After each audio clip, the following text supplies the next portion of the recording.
Hello and welcome to The Interview. I'm your host, Jennifer Clyde. What is an important part of your appearance that plays a major determining factor when it comes to leaving a first impression? It's, of course, your hairstyle. We have a very special episode in store for you today, in time for all those end of the year celebrations. So be all eyes and ears. Get ready to meet today's guest, hairstylist Cha Hong, who has caused a boom in self-styling in Korea.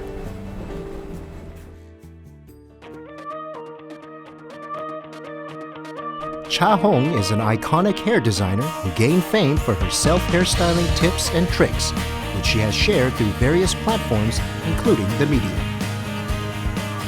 제가 헤어 디자이너를 하면서 제 자신도 행복하지만 저의 손길을 닿는 사람들이 행복했으면 하는 마음이거든요.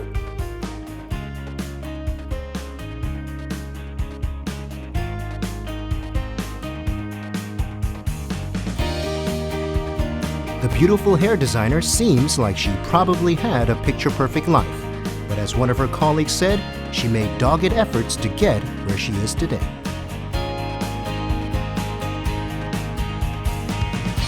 내가 이 세계에서 살아남는 거는 연습밖에 없겠다라는 생각이 들었어요. 그래서 365일 모두 연습을 하자. 남들은 저보고 되게 독하다고 얘기를 많이 했었는데 저는 그게 되게 재밌었어요. Stay tuned to meet the star hair designer Cha Hong, who's been sharing her know-how to make women around the world look and feel beautiful.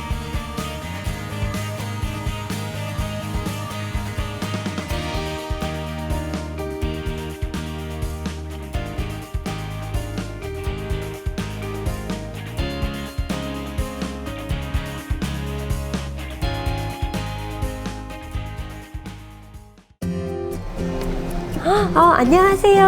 안녕하세요. 반갑습니다. 네. 인터뷰 제니퍼 클라이드라고 합니다. 저는 차홍입니다. 네, 정말 바쁘신데 이렇게 초대를 해주셔서 정말 감사드리고요. 아니에요. 저희가 너무 감사드리죠. 아니에요. 네, 이렇게 딱 오늘 샵에 들어왔는데 분위기부터가 정말 뭐라고 해야 될까요? 이쪽으로는 약간 카페 같기도 하고 네. 아늑하고 정말 깔끔한 분위기.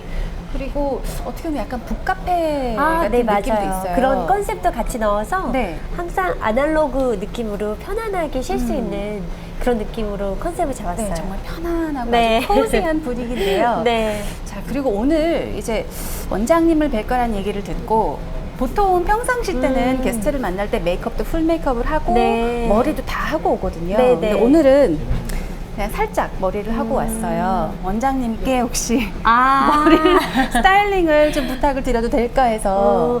지금도 예쁘시긴 한데 네. 제가 미용실에 오셨으니까 네네. 좀 더 예쁘게 변화시켜 드릴까요? 네, 부탁드립니다. 네. 네. 그럼 제가 안내해 드릴게요. 네네. 이쪽으로 오시겠어요? 네. 네. 어떻게 해주실지 굉장히 궁금한데요.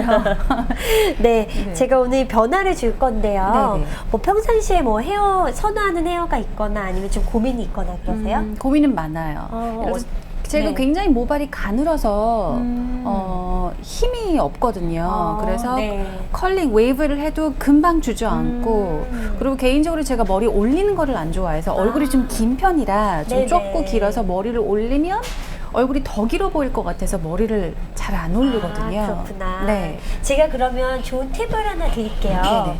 그러니까 머리가 가는 편이긴 하지만 모량감이 나쁘진 않거든요.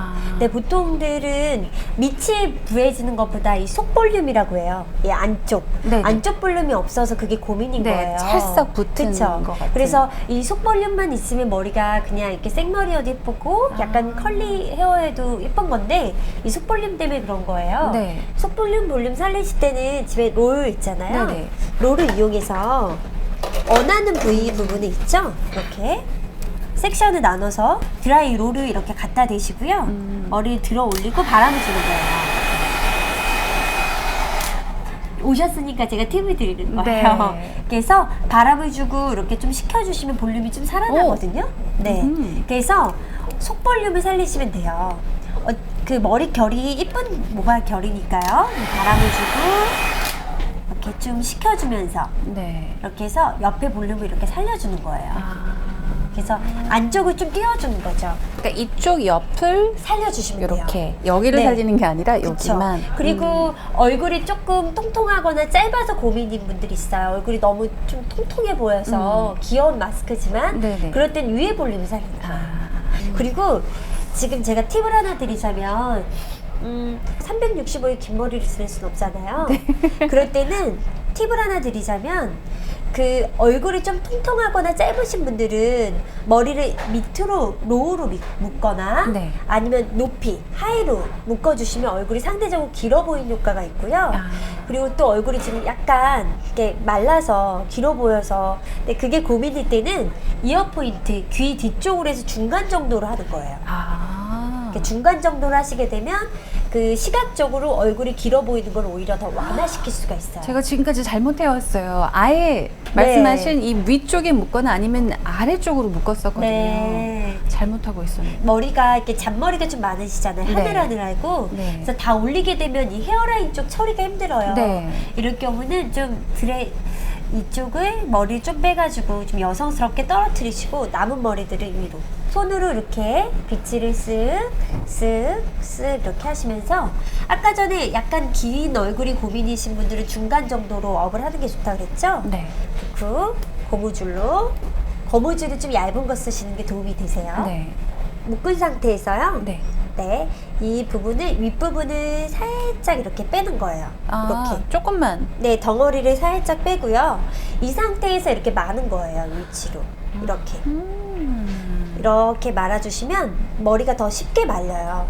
그리고 나서 필요할 때 없어지는 실핏 있죠? 네. 이거를 이렇게 고정을 해주는 거예요. 이렇게. 하나만으로도 이렇게 고정이 돼요. 고무줄 하나, 실핏 하나만으로. 실제 배우분들도 저도 배우분들이 많이 담당하지만 네. 배우분들이 막 그런 내추럴한 헤어할 때 이렇게 해드리거든요. 아. 너무 막 힘을 주지 않고. 그래서 오늘 좀 활동이 많을 때는 이런 모서리 주변 라인들에 그래서 이렇게 해주시고요. 그리고 이렇게 하면 너무 막 머리가 딱 달라붙잖아요. 그 다음에 이렇게 손을 집게 모양으로 잡으시고 필요한 부분의 볼륨을 빼주시는 거예요. 아까 전에 옆 볼륨 필요하시다 그러셨죠? 그럼 옆쪽 이렇게. 이때는 좀 소심한 마음으로. 아, 조금씩. 네, 조금씩 이렇게.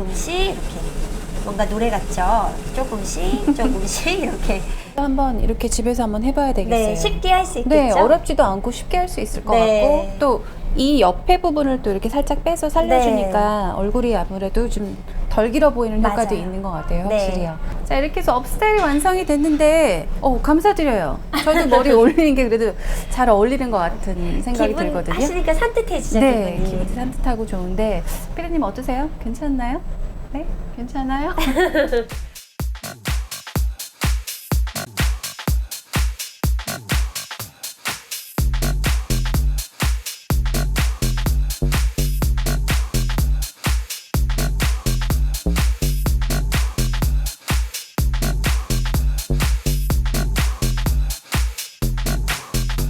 I saw you when you walked in the door.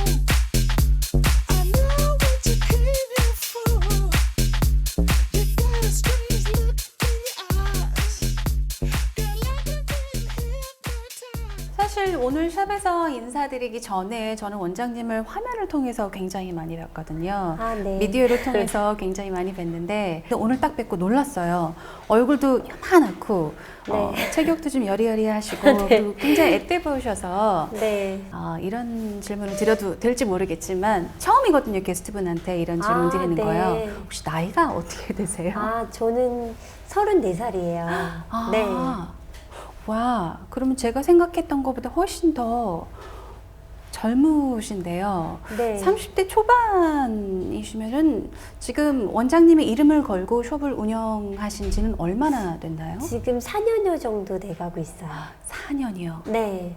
제가 인사드렸던 그 숍뿐만이 아니라 또 다른 숍들도 있는 거로 알고 있는데 맞나요? 네. 지금 3군데에 있어요. 네, 네. 세 군데면은 직원들도 굉장히 많겠네요. 네. 네. 지금 저희 함께하는 식구가 110명 정도 있어요. 와우. 30대 네. 초반에 원장님의 이름을 걸고 숍을 운영하시고 100명이 넘는 직원들하고 함께 하시는 것도 놀라운데 우리나라에 헤어숍 1번지라고 할까요? 1번지인 청담동에서 이 업계 선두 그룹에 진입하셨다는 게 더욱더 놀랍거든요. 네. 어떻게 그게 가능했는지 비결이 뭔가요? 그게 오픈한 지는 4년여 돼가지만, 네. 제가 미용을 20살 때부터 생각을 하면서 저는 굉장히 노력하거든요. 아, 네. 그래서 서비스 관련된 모든 책자를 거의 다 보고 네. 공부를 굉장히 많이 했었어요. 뭐 서비스적인 부분, 디자인적인 부분, 예술적인 부분, 그럼 굉장히 많이 연구를 해서 네. 지금 갖춰져 있는 시스템 자체가 제가 오랜 시간 제가 구축해왔던 그런 시스템을 도입을 한 거고요. 네. 기본으로 돌아가서 그런 디자인에 있어서 가장 중요한 건 저는 저희 철학이기도 하지만 모든 디자인은 배려에서 시작돼야 된다고 생각하거든요. 아. 그래서 서비스적인 부분이 굉장히 중요하고 그리고 디자인의 기본은 또 누군가를 아름답게 변화시켜주는 거잖아요. 뷰티 디자인에 대해서. 네. 그래서 저희가 저를 비롯해서 저희 안에 소속되어 있는 분들이 공부를 굉장히 많이 해요. 그래서 뭐 A 스터디, B 스터디, 그리고 뭐 문화답사, 굉장히 감성교육, 굉장히 좀 빡빡하게 네. 보통 디자이너가 되면 공부를 많이 안 하거든요. 근데 디자이너들은 그런 수업들을 굉장히 열심히 하고 또 주니어들도 굉장히 많은 PIS 프로그램이라고 해서 굉장히 기초부터 굉장히 열심히 하고 있어요. 세상에 어느 날 갑자기라는 게 없다고 하잖아요. 그런데 네. 지금 이 자리에 어떻게 계시는지, 이 자리에 오시기까지의 그 과정이 굉장히 궁금하거든요. 네. 그래서 원장님의 어린 시절에 대한 이야기를 먼저 해볼까 해요. 어렸을 때 어떤 아이셨나요? 어렸을 때 저의 10대는 정말 재미없고 따분하고 네. 뭔가 추억도 없는 아. 그런 아이였어요. 그래서 뭐 굉장히 내성적이어서요. 진짜 상상도 못 하시겠지만 지금 말 이렇게 잘하지만 예전에는 아는 문제도 칠판에 가서 손이 떨려서 못 풀고 아, 정말요? 음악 시간에는 원래 음치기도 하지만 네. 노래를 못 불렀어요. 떨려서요. 아. 그래서 항상 늘 주눅 들어 있었던 것 같아요. 10대 때는. 그래서 제가 6남매거든요. 네. 그래서 거의 다 집에서 형제들이랑 놀거나 아니면 혼자 보내는 시간이 되게 많았어요. 6남매 중에서는 몇 다섯째예요. 다섯째. 밑에 남동생 있고 네. 위에 언니들 4명 있고요. 또 음. 몸이 되게 아팠었어요. 네네. 그래가지고 되게 많이 키도 저는 고등학교 때 컸거든요. 전교에서 키도 제일 작고 자주 아프고 네. 그리고 또 많이 내성적이고 그러다 보니까 혼자 있는 시간들이 되게 많았어요. 그럼 굉장히 외롭게 지내신 것 같다는 생각이 들기도 해요. 외롭진 않았어요. 6남매라서요. 초등학교 2학년 때 아버지가 돌아가셨거든요. 근데 저희가 또 6남매고 네. 또 아버지가 또 사업을 굉장히 저도 나중에 들은 얘기지만 사업을 굉장히 많은 사업을 하다가 그거 한꺼번에 부도가 나셔서 집이 급작스럽게 이사를 하게 되고 또 집이 좀 많이 어려웠던 적이 있었어요. 그래서 전 20살 때까지 집이 되게 많이 어려웠었던 것 같아요. 네. 그래서 제가 좀 더 내성적이었던 부분도 있는 것 같아요. 왜냐하면 학교 다닐 때 보면 아이들 막 교복은 당연히 물려봤지만 뭐 준비물이라든지 막 여러 가지들 막 메이크업도 있고 그러는데 네네. 제가 제 입으로 이렇게 말하기는 좀 부끄럽지만 제가 굉장히 착했어요. 네, 굉장히 저희 형제들도 다 인정하는 게 제가 어렸을 때 되게 착해서 엄마한테 부담이 될까봐 준비물 같은 것도 일부러 다 안 사갔어요. 아, 그럼 어떻게 하셨어요? 그냥 안 가져갔어요. 그래서 막 빌려 쓰거나 아니면 막 그런 일들이 반복되다 보니까 더 많이 위축이 됐던 것 같아요. 막 운동화도 저는 그 흔한 어렸을 때부터 20살 될 때까지 엄마한테 운동화 사달란 말도 해본 적이 없거든요. 그러니까 그런 시간을 보내서 더 위축됐던 부분도 있던 것 같아요. 근데 원래도 내성적이고 또 그런 상황들도 있다 보니까 그런 여러 가지 부분이 있지 않았을까 그런 생각이 있어요. 좀 힘든 일이 있었기 때문에 또 빨리 이렇게 뭐 성숙하지 않았나라는 생각도 들어요. 그러니까 6남매에서 착하다기보다는 6남매 중에 5째잖아요. 네. 위에 언니들 4명 있고 저 있고 남동생이 있다 보니까 약간 어렸을 때 좀 쓸데없는 그런 강박관념이 있었던 것 같아요. 예전에 제가 그 어렸을 때 기억이 안 나지만 초등학교 2학년 때 저희 고모들이 그냥 빈말로 한 말일 수도 있겠지만 형제가 너무 많으니까 네. 누구는 그렇게 뭐 그런 거 있잖아요. 그때 뭐 보육원이라 그러나요? 막 이렇게 아. 보내야 되지 않나 그런 얘기를 저는 어렴풋이 들은 거예요. 그래서 그때부터 제가 그게 뭔가 그 마음속에 응어리가 돼서 늘 잘해야 된다, 잘해야 된다 그게 있었던 것 같아요. 그래서 저는 학창 시절에 되게 착하게 지냈거든요. 어머니한테 잘했고 언니들한테도 정말 언니들 하녀처럼 언니들이 막 그림 그리는 거 되게 잘해서 막 그림 그리는 숙제도 해주고 글 쓰는 것도 제가 잘했었거든요. 아, 네. 막 국어 숙제도 해주고 동생도 전 유치원을 안 가고 제가 동생을 봤어요. 정말이요? 네, 계속 돌보고 그렇게 지냈던 것 같아요. 그래서 그러다 보니까 10대 때는 많이 억눌려 있었던 것 같아요. 제가 생각해 보니까. 네. 고모님께서 이쪽 미용 일을 제안을 하셨다는 얘기를 제가 언뜻 들은 것 같아요. 네. 맞나요? 그렇게 해서 이쪽 미용 일을 시작을 하시게 되신 건지 아니면 특별한 다른 계기가 있었는지. 제가 그림 그리는 거 되게 좋아해요. 네. 근데 그림은 또 공부를 해야 되잖아요. 근데 그 제가 있던 동네에는 뭐 미술학원도 없었고 또 그거라면 투자를 해야 되는데 저희 어머니한테 또 제가 뭐 미술을 배우고 싶다고 말할 수 있는 상황도 아니었고 그런 상황이었는데 20살이 된 거죠. 네. 네, 그렇다고 제가 언니들은 그래도 공부를 굉장히 잘해서 장학금도 받아서 학교도 가고 막 그랬는데 제 공부도 그렇게 잘하지도 않고 네. 제가 봤을 때는 뭐 미술에 대해서도 굉장히 내가 뛰어난가에 대한 의문도 되게 많았고 되게 고민이 많았어요. 나의 20살은 정말 제가 나는 죽어야겠다 필요 없는 사람인가 보다 그러고 부산까지도 갔어요. 부산 앞바다까지. 네, 또 감성인지라 부산 앞바다가 너무 이뻐서 다시 돌아왔지만 잘하셨어요. 네, 되게 고민이 많았던 시기에 고모가 저한테 그랬거든요. 그 미용이라는 건 아예 생각을 해본 적이 없는데 천재적인 재능이 있다. 네. 저는 천재적이라는 말은 태어나서 처음 들어봤거든요. 어렸을 때도 늘 맨날 눈치만 보고 육남매 사이에서 컸기 때문에 누구한테 칭찬을 그렇게 많이 받아본 적이 없는데 천부적인 재능이라는 얘기 듣고 그게 혹해서 그래서 미용을 처음에 시작하게 됐어요. 아. 네. 원장님 스스로 생각을 했을 때 아, 나한테 이런 재능이 있긴 있구나라고 느낀 거는 언제인가요? 그게 재능이라고 느낀 건 아니고요. 제가 후에 들은 얘기인데 저희 고모께서 제가 저렇게 아무것도 안 하고 저렇게 이따 큰일을 저지르겠다 싶어서 저한테 미용이라서 시켜야겠다라고 처음에 권유한 거라고 얘기를 하더라고요.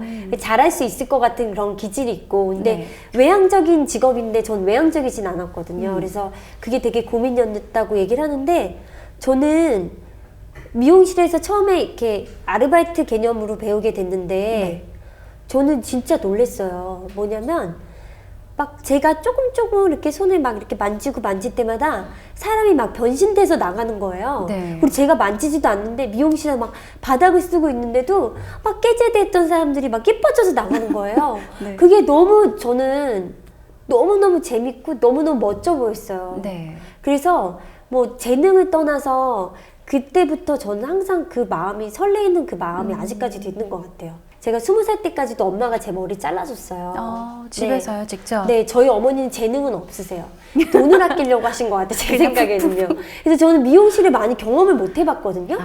그날 막 학교 다닐 때 애들 막 염색도 하고 막 뭐 하고 그런 아이들도 있는데 전 20살 때도 막 정말 말도 안 되는 촌스러운 단발로 엄마가 뚝뚝뚝 자른 머리 하고 다니다가 20살 때 미용실이라는 좀 도시에 있는 미용실에 가서 그런 걸 보니까 너무 재밌더라고요. 네. 그러니까 마음이 막 두근두근 거리는 거, 100m 달리기 하기 전에 막 두근두근 거리는 마음처럼 그래서 아 이건 내가 가야 될 길이구나 그런 걸 운명적으로 느꼈다 그래야 되나요? 그때부터 지금까지 계속 온 것 같아요.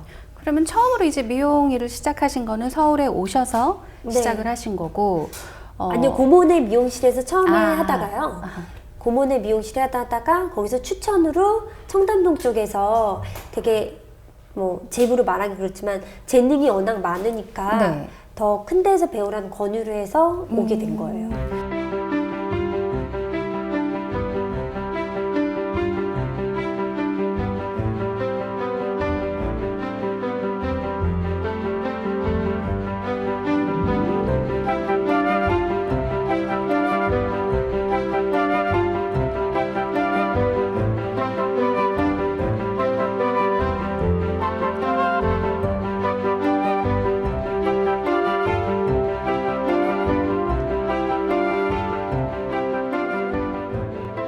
이렇게 고모님의 제안으로 미용 일을 시작을 하셨는데 막상 딱 배우기 시작을 하고 미용 일을 하다 보니까 어떤 생각 드셨나요? 아, 나하고 잘 맞는다, 적성에 맞는다라고 생각을 하셨나요?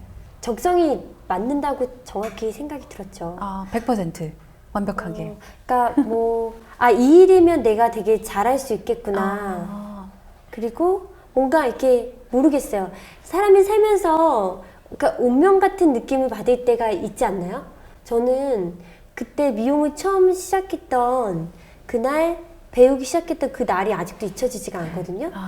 그 운명 같은 일이었던 것 같아요. 뭔가 굉장히 두근거리고 뭔가 내 인생이 뭔가 바뀔 것 같은 그런 느낌? 네네. 그리고 저희가 갖고 있던 성향에도 되게 잘 맞았던 것 같아요. 뭔가 창조적이고 가꾸는 걸 좋아하고 네. 저는 뭔가 관찰하는 걸 되게 좋아하거든요. 네. 그리고 뭐 제 자신이 나서는 것보다 누군가를 보살피는 걸 어렸을 때부터 성격이 되게 잘 맞는데 그런 게 딱 맞았던 것 같아요. 근데 내성적인 성격을 가진 사람이 미용을 한다는 게 쉽지만은 않았을 것 같다는 생각이 들었거든요. 이야기도 많이 해야 되고 그렇잖아요. 네. 가만히 있으면 안 되고 이런저런 얘기도 하고 커뮤니케이션도 계속 해야 되는데 그런 것에 대한 불편함이나 약간 좀 어색함 이런 건 없으셨나요? 제가 미용을 하면서 굉장히 많은 난관들에 부딪혔어요. 네. 예를 들면 지금은 이렇게 목소리가 크고 이렇게 잘 떨지 않고 얘기하지만 원래 목소리가 이렇게 옹알이 하듯이 아, 네, 목소리도 작고 남들 앞에서 잘 얘기도 못하는 스타일이었고 네. 그래서 목소리를 막 사람 만나서 얘기를 하는데 말을 하면 제 말을 못 알아듣는 거예요. 아. 외국어를 하는 것도 아닌데 그래서 목소리를 높여야겠다라고 해서 막 옥상에 올라가서 목소리 막 득음한다고 하잖아요. 거기서 본 거예요. 들어가지고 막 7대 인사라고 있거든요. 네. 안녕하십니까? 어서 오십시오. 무엇을 도와드릴까요? 막 계속 소리 지는 거. 네. 그걸 막 연습을 했어요. 근데 그래서 경찰서에 신고도 들어가가지고 막 이상한 여자가 옥상에 소리 지른다고. 지른다. 신고도 들어갔는데도 저는 그래도 제가 뭔가 노력하고 있는 게 되게 좋더라고요. 네. 근데 또 많이 바뀌진 않았어요. 그래서 굉장히 노력을 많이 했어요. 그러니까 뭐 매일 라디오 들으면서 제 목소리 녹음해서 다시 듣고 목소리 와. 녹음해서 다시 듣고 그 연습을 굉장히 많이 했어요. 관련된 책도 많이 사서 보고 막 연기하듯이 막 그 소설책 읽으면서 연기하듯이 계속 읽고 네. 노력을 하다 보니까 점차 좋아지더라고요. 그 목소리를 너무 막 그렇게 노력을 하다 보니까 성대결절까지 걸렸어요.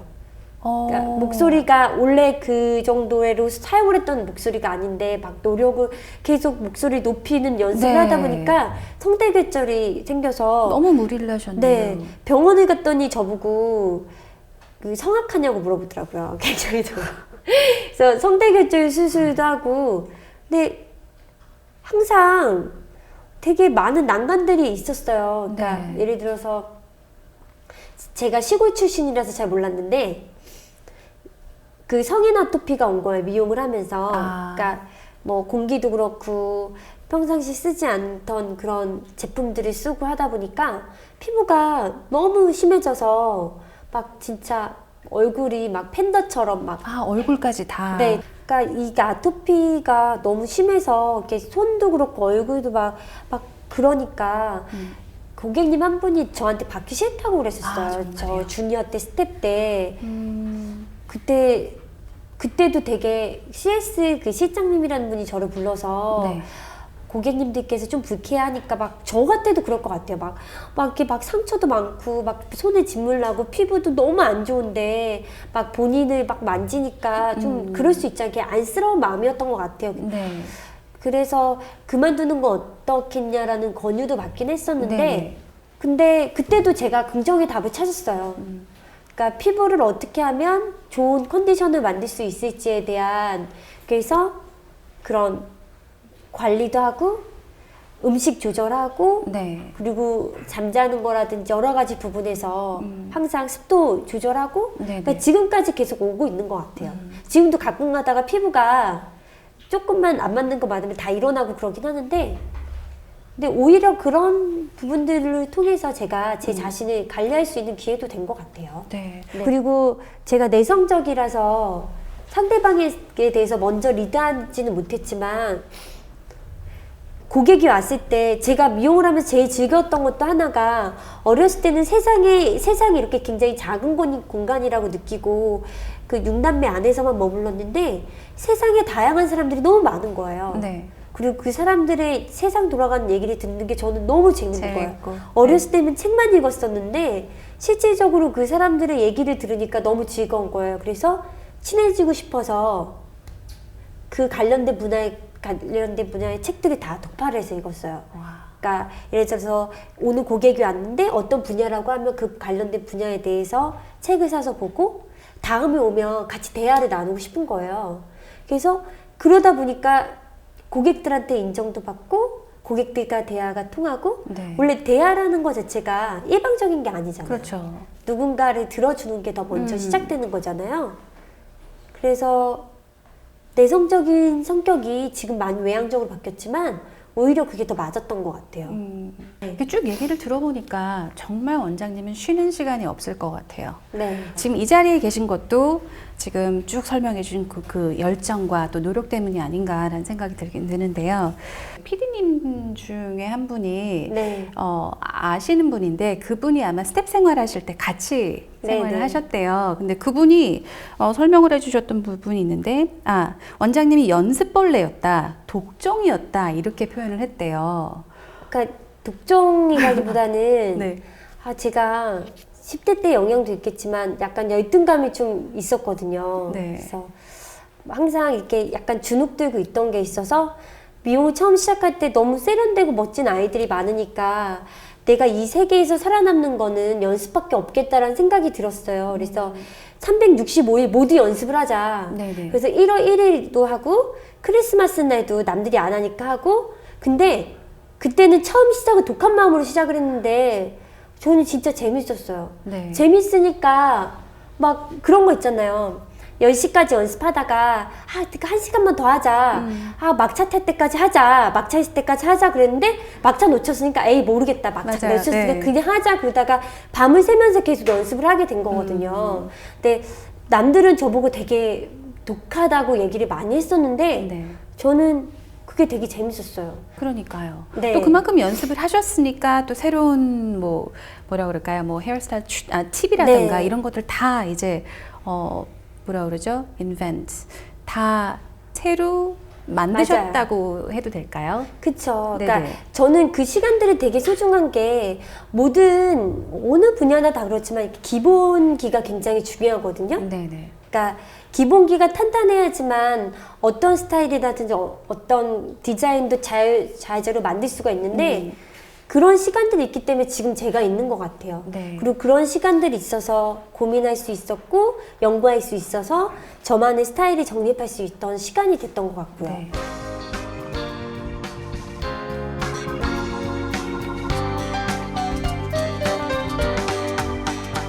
하루 중에 제일 바쁜 시간은 잠들기 전인 것 같아요. 잠들기 전에 제가 계획한 게 있어요. 저녁에 자기 전에 신문을 읽어야 되고요. 그리고 제가 정해놓은 좀 독서량이 있어요. 그래서 그 부분이랑 또 자꾸 영어회화가 잘 안 늘어서 영어회화 강의 있잖아. 인강 듣는 거랑 또 일기 쓰는 거랑 그래서 제가 정해놓은 것들을 좀 마무리해야 돼서 잠들기 전이 가장 분주한 것 같아요.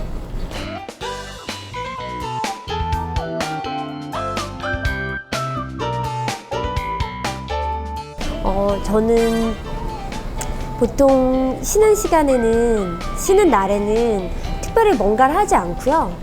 그러니까 혼자 있는 시간을 좀 많이 가져요. 워낙 일상생활이 굉장히 액티브하거든요. 굉장히 활동적이고 해야 될 일도 많고 많은 사람들이 만나고 그러니까 가끔 제 자신을 잃는 것 같은 그런 느낌이 들 때가 있어서 여가 시간에는 보통 굉장히 조용하게 있어요. 어디 안 돌아다니고. 네.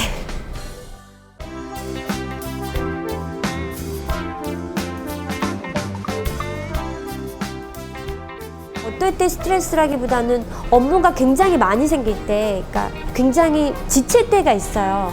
그러니까 몸이 지치다 보면 정신도 지치고 막 건망증 생기고 또 약간 되게 완벽하고 디테일한 성격인데 자꾸 놓치는 것 같을 때 되게 스트레스가 오는데 그 마르크스 아울렐리우스라고 명상록 책 있잖아요.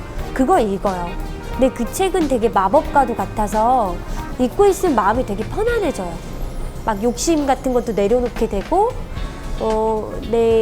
나 자신을 또 반성하게 되고 또 내 자신을 격려하게 되고 그래서 좀 스트레스 받을 때는 그 책을 읽는 편인 것 같아요.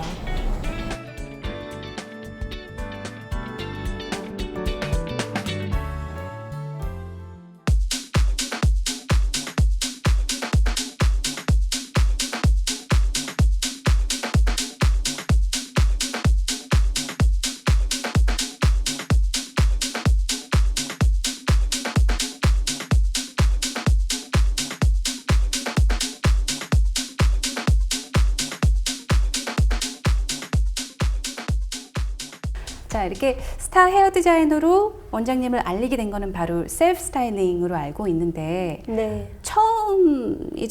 처음으로 방송을 통해서 많은 사람들에게 이제 원장님의 존재를 알리신 거로 제가 알고 있어요. 네. 그러니까 어떻게 해서 어떤 방송에 출연을 하게 되셨는지 혹시 아. 설명해 주실 수 있을까요?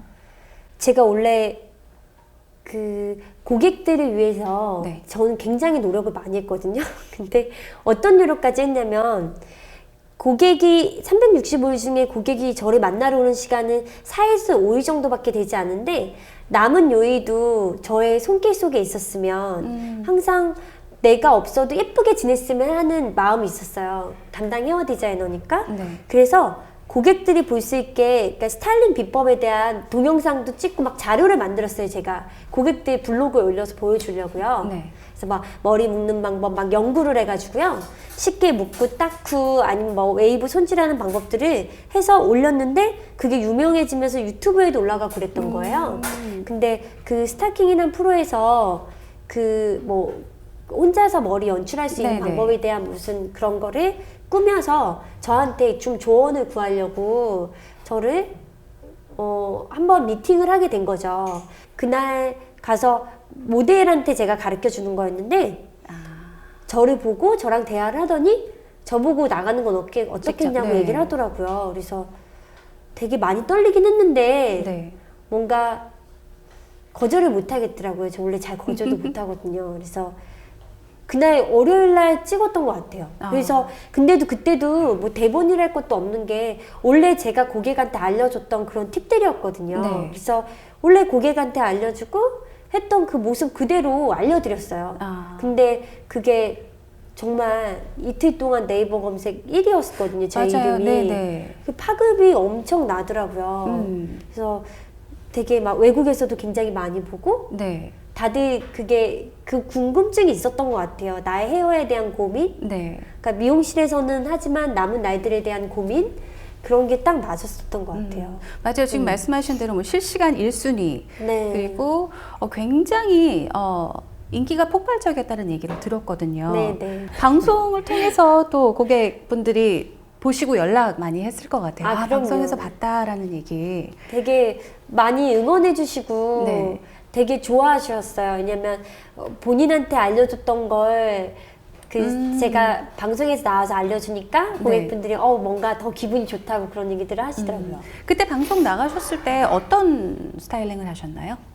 근데 그때는 되게 여러 차례 나갔었는데 그냥 아주 기본적인 부분들이었어요. 제가 전문가로 봤을 때, 네. 그러니까 얼굴형발 머리는 어떻게 묶는 게 좋은지에 대한 부분과 그리고 아주 손쉽게 다양한 뭐 포니테일 묶는 방법들에 대한 그런 부분들 있죠. 네네. 근데 그 전에는 뭐 셀프라는 말 자체가 제가 처음 시작한 말이잖아요. 셀프 헤어 자체가. 근데 그 전에는 풀거나 묶거나였거든요.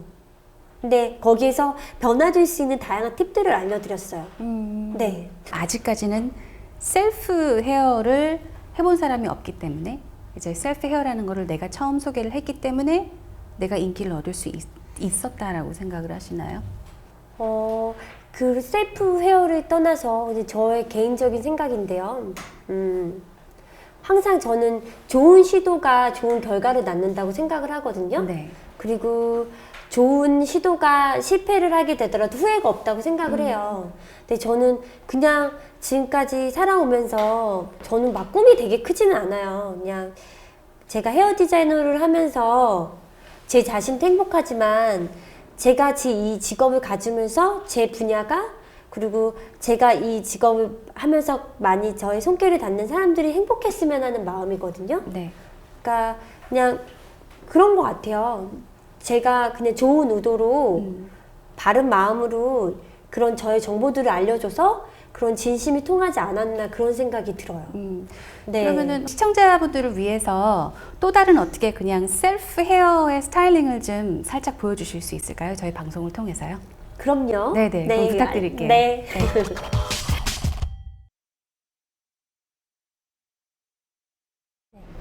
이제 새로운 새해가 시작되는데요.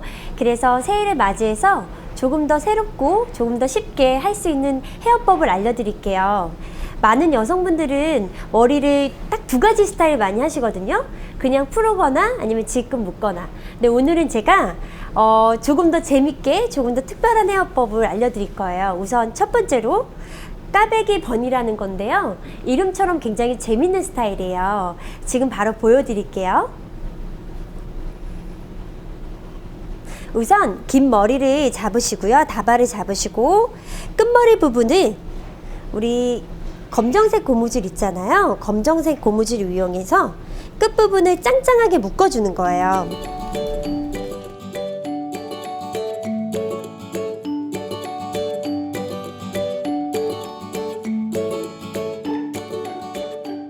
이렇게 끝에 다발을 묶어준 상태에서 머리를 반으로 대충 가르시는 거예요. 그리고 이 다발 가른 머리 안쪽으로 다발을 넣어주는 거예요. 이렇게 넣었죠? 그리고 또 계속 반복 넣어주는 거예요. 넣었죠? 그리고 또 계속 넣어주는 거예요.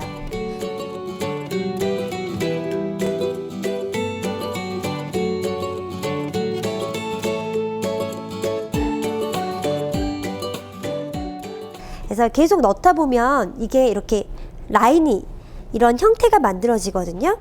이 상태에서 최대한 끝까지 꼬아준 상태에서 이런 핀을 이용해서 고정하시는 거예요. 이렇게 꽂아서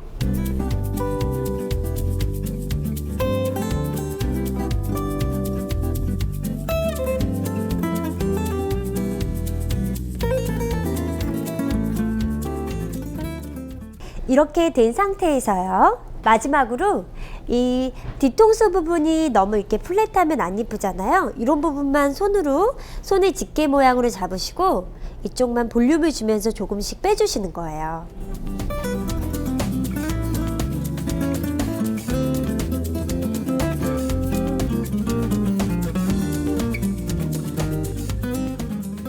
까베기 업두로 조금 더 어려 보이고 조금 더 귀여운 느낌으로 시도해 보셔도 도움이 될 것 같아요.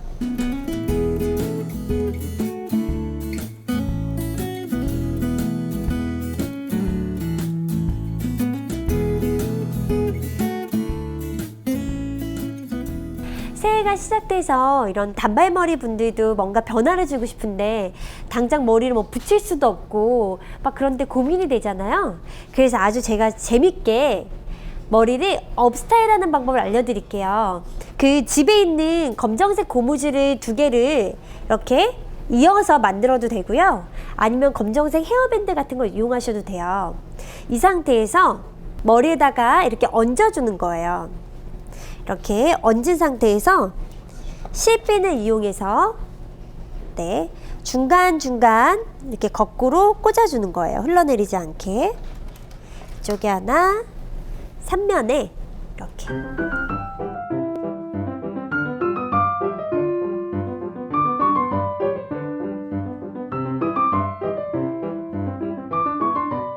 이 상태에서요. 보세요. 이제 재밌어지는데요.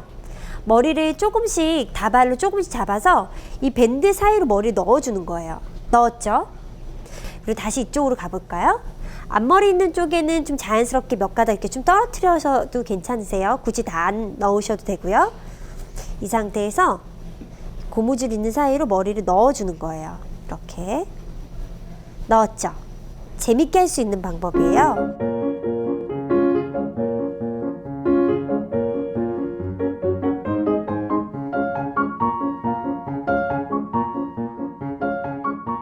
아주 손쉽게 완성이 됐죠? 이 상태에서 이 뒤통수 볼륨을 살리기 위해서 아주 소심한 마음으로요. 손을 집게 모양으로 잡고 조금씩 빼서 뒤에 볼륨을 조금만 살려주시면 완성이에요. 5분이면 이렇게 손쉽게 예쁜 업사이를 완성할 수가 있어요.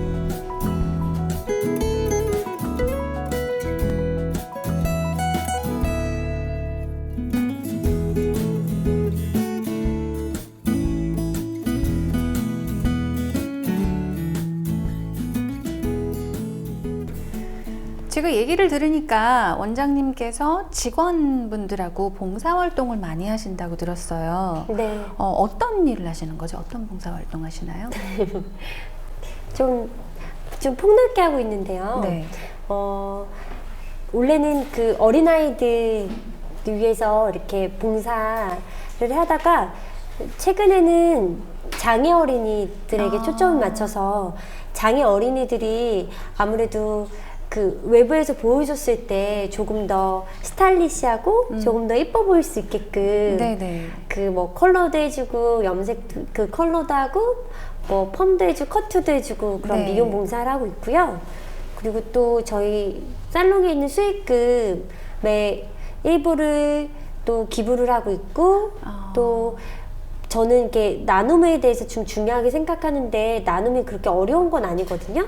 그래서 뭐 저희 살롱에 오는 연예인분들이나 아니면 고객분들 그리고 또 저희 직원들까지 해서 그 물품 같은 거 모아가지고 네. 바자회 열어서 수익금 기부하고 또 남은 그런 물품들은 뭐 아름다운 가게에 또 기부를 하고 또 그 환경적인 제가 피부가 굉장히 안 좋았던 경험이 있어서 네.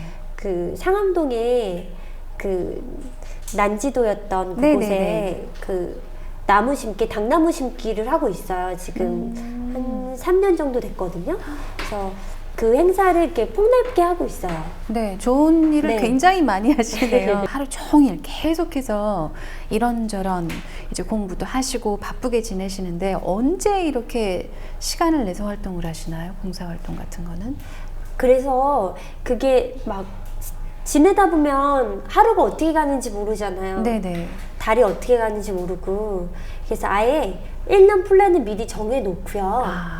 언제 어떤 행사를 하고 언제 봉사활동을 몇 월 며칠 날 가고 그거를 1년 플랜을 미리 다 정해놨어요. 네. 네, 그래서 작년도 정했고 재작년도 정하고 요번도 2015년 것도 미리 다 플랜을 짰거든요. 다 해놓으셨어요? 네, 까먹으니까 안 그러면 또 시간이 가버리거든요.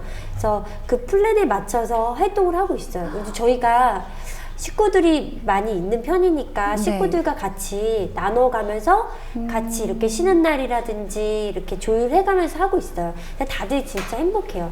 근데 봉사활동을 하면요, 뭐 가서 되게 힘들 것 같고 그런데 오히려 그런 행복이라든지 기쁨이라든지 배우고 오는 게 더 커요. 네, 맞아요. 네. 그럴 것 같아요. 이렇게 네. 많은 여러 가지 봉사활동이나 나눔 활동 하시면서 가장 느끼는 바가 뭔가요?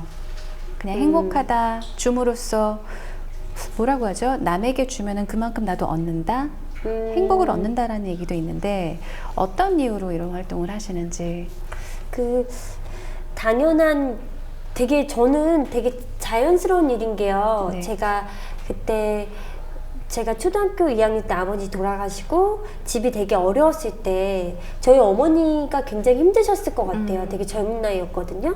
근데 그때 저희가 그 힘든 시기를 삐뚤어지지 않고 잘 넘어왔던 부분은 저희 어머님과 또 가족에도 있지만 무엇보다도 그때 주변에서 많이 도와주셨어요. 그러니까 예를 들어서 뭐 문구점에서 문방구에서 우리가 쓰는 그런 문구류 같은 것도 가져다 주고 네. 그래서 뭐 주변에 풍년제가라고 빵집이 있었는데 거기서 저희 먹으라고 간식 먹으러 빵도 사주고 옆에서 옆집에서 뭐 김장 담그거나 반찬하면 같이 먹자고 나눠주고 네. 막 그런 게 저는 어린 시절에 그런 그 동네 사람들에게 있어서 그런 따뜻한 정과 그런 걸 되게 많이 받았어요.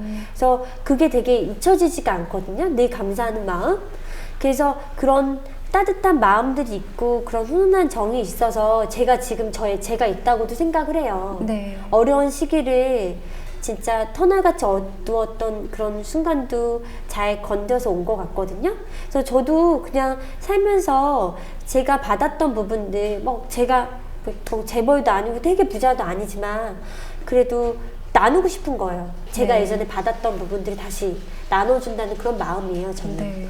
원장님께서 어린 시절, 어렸을 때 굉장히 착했었다라고 하셨는데 네. 그 따뜻한 마음이 지금 정말 전달이 100%, 200%, 1000% 되거든요. 정말 마음이 따뜻하신 분이구나라고 네, 느껴져요. 그러니까 아마 그냥 원장님을 보는 사람들은 그냥 쉽게 아주 간단히 저 원장 성공했지. 저 정도면 성공한 거지. 더 이상 무슨 노력이 필요하겠어? 라고 단순히 생각을 할 수 있겠지만 계속해서 노력을 하시는 모습 정말 멋있고요. 이렇게 따뜻한 정말 아름다운 활동도 또 하시는 모습도 정말 정말 예쁜 것 같아요. 아유, 고맙습니다. 네. 자, 지금 방송을 보시는 분들 중에서 나도 헤어 디자이너가 되고 싶다. 그런 희망을 갖고 계시는 분들이 분명히 계실 거라고 생각하거든요. 네. 헤어 디자이너가 되고 싶은 분들에게 혹시 조언의 말씀 해주실 수 있을까요?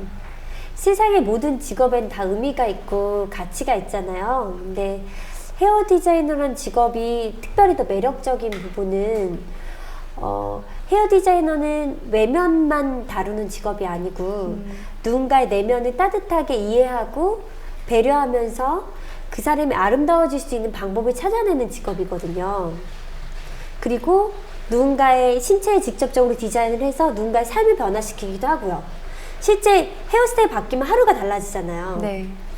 그래서 헤어 디자이너를 하고 싶은 분에게 제가 그냥 어떤 분이 맞을까 그런 얘기를 하면 약간 봉사정신과 남을 배려해주고 따뜻하게 이해해주는 게 맞는 분들이 있어요. 성향적으로.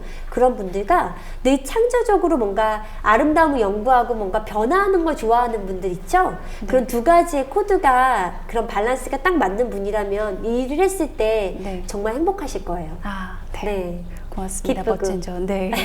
그리고 자, 마지막으로 인터뷰를 마치기 전에 차홍 원장님의 개인적인 뭐 계획이라든가 앞으로 어떤 계획이 있으신지 이야기해 주시겠어요? 네, 저는 교육에 관심이 굉장히 많거든요. 그래서 내년에 아카데미가 오픈을 해요. 네네. 그래서 저는 미용을 하면서 되게 작은 꿈인데 너무 이렇게 막연한 꿈일 수도 있는데 제가 미용을 하면서 한국 미용계가 조금 더 발전했으면 좋겠고 네. 그런 뷰티하면 한국이라고 말할 수 있는 뭐 차하면 어느 나라 막 이렇게 얘기하는 것처럼 네. 뷰티하면 한국이라고 말하는 수 있는 그런 세상이 왔으면 좋겠어요. 그래서 원래 세상은 사람이 바꾸는 거잖아요. 그리고 사람을 바꾸는 건 교육이고요. 그래서 저는 교육 쪽에 관심이 되게 많아요. 네. 그래서 뭐 지금도 책을 만들고 있거든요. 아카데미 북을요. 네네. 그래서 내년에 그 책을 출간을 해서 아카데미를 만들고 좋은 인재들을 저보다 더 뛰어난 인재들이 많이 생겨나야지만 세상이 변화되는 거잖아요. 네. 그렇게 해보고 싶어요. 앞으로도 지금 계속 꾸준히 뭐 강의도 하시고 TV 방송 출연도 하시고 책도 쓰시고 여러 가지를 통해서 이제 원장님의 노하우를 많은 분들께 알려주고 계시는데 앞으로의 계획도 성공적이기를 바라고요. 모든 일 잘 되기를 바랍니다. 그리고 오늘 인터뷰 다시 한번 감사드립니다. 아, 고맙습니다. 네, 고맙습니다.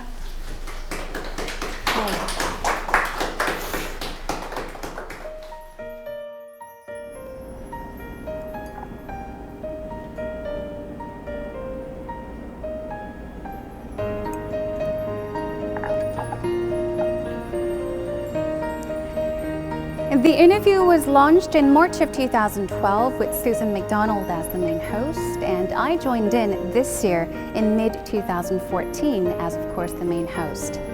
I'm afraid that we have unfortunate news that today's show will bring a close to our program.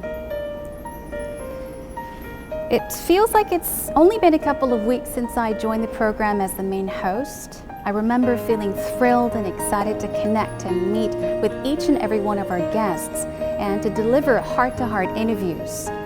I would like to take this opportunity to extend my deepest gratitude to our 148 guests who shared their insights on our show, and also to you. We want to thank you, our viewers, for showing us such warm support and love for nearly 3 years. With hopes that our program will be remembered for a lifetime, we bid you farewell. This has been Jennifer Clyde with The Interview. Thank you for watching.